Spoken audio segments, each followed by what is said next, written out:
Good morning time, good evening time, good afternoon time, whatever the case may be in your part of the world.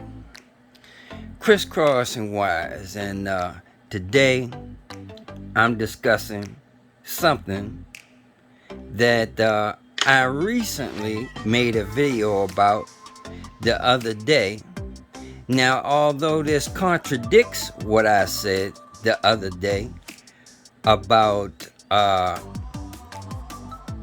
pack being done right, I'm man enough to admit that if I say something that doesn't hold true, then I'm going to be 100 and come back with the honest info, as I continue this journey on learning and progressing in e-bike fundamentals and stuff that I learned. Like I say, I'm always gonna keep it 100 with my viewers all of the time, best of my ability. Now, at the same time, this reinforces my initial belief system, which is why when I built my pack that's on my bike right now, my big pack, and when I was going through figuring out how I was going to make my pack and the way I was going to assemble my pack, my techniques as far as experimenting with the nickel copper sandwich technique, welding versus soldering, all that. I finally ended up going with copper strips, but instead of welding, which 99% of all battery builders do, they weld. I always talk about the reason why most battery manufacturers weld isn't because that's the best and most efficient way to build a battery. Battery manufacturers or battery businesses that build packs weld batteries because it's the easiest and fastest way to make a battery that doesn't require a lot of skill. Honestly, if you have the right equipment, anybody can weld a battery pack with the right welder and the right equipment. If they have the knowledge of how to set the battery up, how to do the series parallel connections and configure the battery, anybody can build a pack if like I said, you got the right stuff, at least what you think is the right stuff. Now, what everybody can't do is build the battery soldering, because soldering, for one, soldering just alone requires a certain level of skill. Just doing regular soldering. Some people can solder, some people can't solder. If you look at their solder connections, some people's solder connections will look good, be nice and smooth. The solder will be even and smooth and, cover the entire surface area or the wires. It will be soldered nice all the way through, and then other people's soldering will look like a grand mess. It would be all, caked up and just look terrible. And not only that, when it comes to precision soldering on, small circuit boards with small components like resistors, capacitors, transistors, etc., with little small legs on them that are close together, they can't solder. They end up clumping the solder and causing shorts. So soldering takes a certain level of skill, just normal soldering. Then we're talking about soldering batteries, which I don't know how many times I've heard in DIY groups. You can't solder batteries because of the high temperatures, and that will destroy and mess up batteries. And while that is true, high temperatures will affect batteries. Batteries themselves get hot as hell when they're taken to their limits, and that heat is being created internally because the battery is passing high current. Those batteries heating up from the inside out, and you know, high temperatures does affect battery life if it's for long durations, long excessive periods of time, and over. So soldering a battery, if somebody knows how to solder a battery, can quickly make those connections and remove that heat off of that battery, 99.9% of the time, that high temperature never reaches the internal parts of that battery. It's just on the surface area. And like I said, that's with somebody that can solder, be in and out, done, bam. Okay, so that's why I knew me soldering my cells was not going to affect my cells at all, because I'm pretty good at soldering. You know, it only takes me a second or two to make my solder connections on the battery. Then I remove that high heat, and that high heat never penetrates that battery to the internals where it affects battery life. Okay, that being said, this is my little add-on pack that I made a video about the other day. I said a 20S4P is a nice size pack that you can add on for extended range and extra discharge power.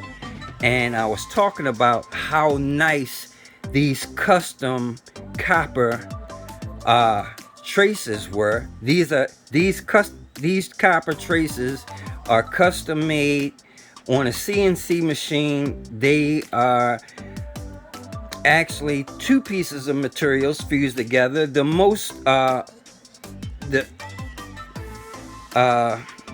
main part of it is copper, and it has a little thin layer of nickel on the underside of it, where it makes connections to the cells. There's an opening so that you can actually weld these thick copper traces to a battery.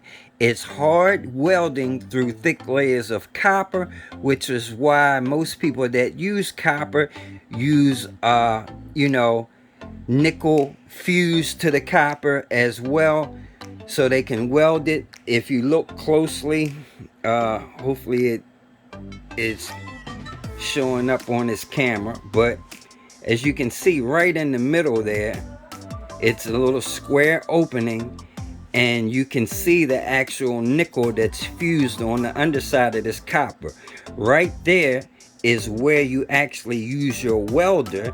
Because the nickel is not as thick as the copper, you are actually able to weld that nickel part right there and still have the benefit of the copper transferring the current and, you know, allowing current flow. Now, first of all, this battery looks bad right now, but let me explain to you what that is. This is actual tape.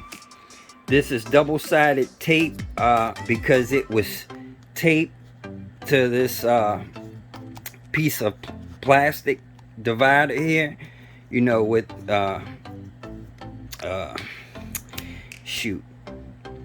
some good what is it, oh shit, man, I always do this, man. 3M double-sided tape. With my brain freezing, brain fog. Y'all know I do that all the fucking time. Anyway, yeah, this is some good 3M double-sided tape, as it was stuck to this divider and then taped up where it couldn't move. Anyway, reason why it's looking like this is because I dropped this battery. I was out in the yard, had it sitting up on the bike. It wasn't open like this. It was, all sealed up in the shrink wrap and everything. Fell off the bike, hit on the ground, and when I checked the power leads on it, it no longer had voltage. I knew something had messed up in the battery. So I had to open the battery back up, do some diagnostics, some testing with my multimeter to figure out what had happened. And initially on the sides of the battery that I could see, the top side and the bottom side, everything looked good. It was still intact. But after, doing tests with the multimeter, I discovered that there was no voltage in between these two stages right here. So I figured with the top of the battery being intact, the problem was on the underside, which is why I had to peel it back off of here. And man, let me tell you, man, that 3M double-sided tape is so strong. It was so hard to remove this battery from the divider. I mean, it was stuck really good. It's not like you can use something to pry it like a screwdriver or something, because you'll short the battery out. So I had to use this little plastic thing, and scrape around until I finally was able to remove this top section of the battery. So the problem was on the underside. That was right here. And this is why I said in the beginning, I don't trust welds, because welds are basically just two little points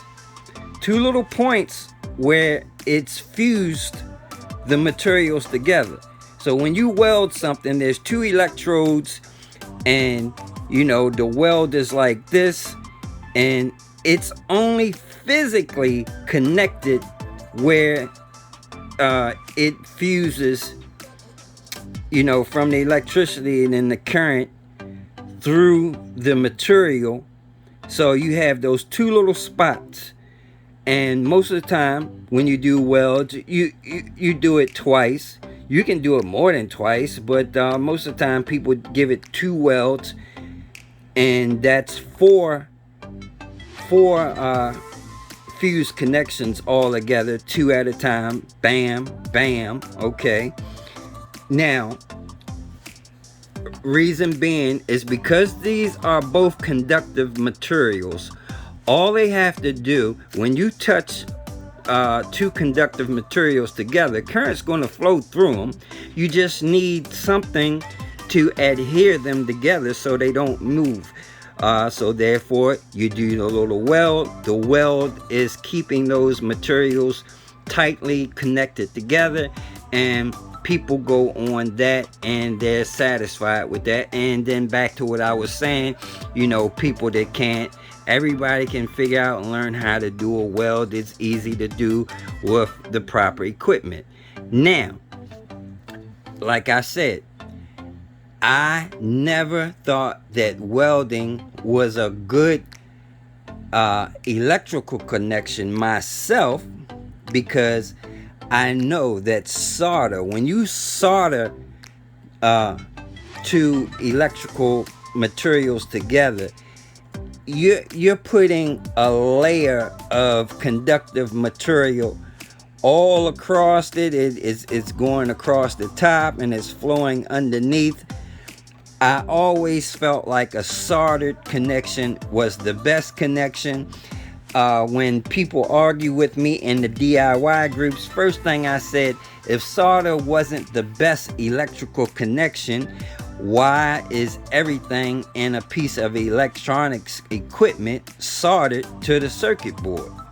If soldering wasn't the best way to, you know, place components together, put a transistor on a circuit board or a resistor or a capacitor, there would be other methods to do it. They would be welding, tack welding, electrical components, and they couldn't do that because you can't weld transistors and resistors to circuit boards. Maybe you could if you had some type of precision welding equipment, but anyway, stuff is soldered for a reason. Soldered is made of tin, lead, you know, the mixture, and I mean that works well. All right, now like I said, it also, in my opinion, is the best way to make electrical connections. Okay, so I might be repeating myself because I do this stuff live, talking off the top of my head, but at the same time, if this was soldered, this would have never have happened. Now, as you can see right here, this trace right here in this group of cells, when this battery dropped, these traces were welded to these cells, but the impact of this battery dropping caused this trace to break free of the battery. Now, even if I twist this around and show you the underside of these batteries, you can see that those welds didn't even leave any material on the edge of the battery. Normally when I dismantle batteries and pull the nickel traces off, it always leaves a little piece of residue from the nickel, you know, where it at least where it welds, it fused that material. At least it'll leave like a little dot, a little residue from the nickel, but there's not even any residue left on those cells from the nickel. So like I say, I definitely am going to stick with, when I make my batteries, soldering them. If this battery was soldered together, this would have never have happened. Now, if I wouldn't have dropped the battery, that wouldn't have happened either. However, I've seen batteries, well, like I tell you guys, I've repaired factory manufactured batteries, and a lot of times when I repair these batteries, I find the same problem. Nickel strips that have, for whatever reason, broke loose from the cells. You can have a pack, it depends on what these packs came out of. I've seen packs that come out of scooters, skateboards, whatever, and a lot of times where those packs are mounted in them scooters, they don't have any rubber or anything to dampen the vibration. So as a scooter is moving, across the ground, hitting bumps and everything, vibrating, a lot of times that vibration can be hard enough to break those welds loose from cells and all types of batteries.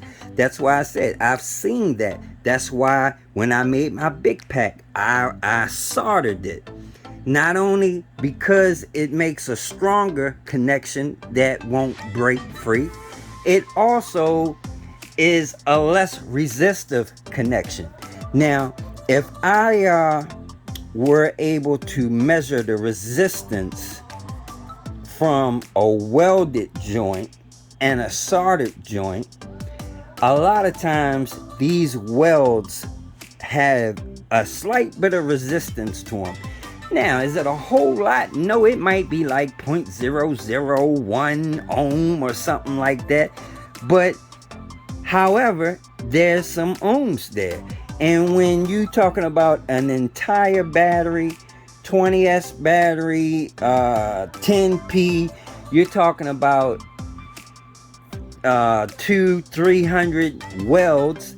And after we're talking 200-300 welds connections, that 0.001 adds up to be a 1.0 at the end of all that. So I mean, a whole bunch of highly resistive connections add up to be something, when those soldered connections have no resistance at all. So that battery impedance is super low. You won't have any, like I say, the battery impedance to me is important because I impedance match everything.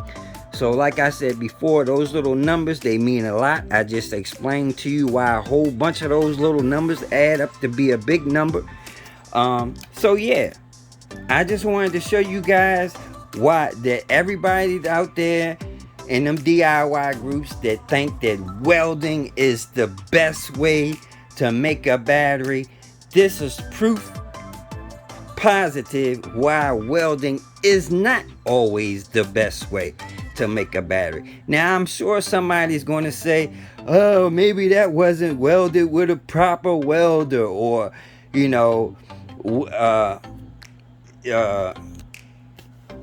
at which strength were you welding that, because you can adjust your welders and all that. Maybe this battery wasn't welded correctly, blah blah blah. Whatever, they'll find something to dispute what I'm saying. But it doesn't matter. If, like I said, if this was soldered down, it would not have broken off. No doubt in my mind.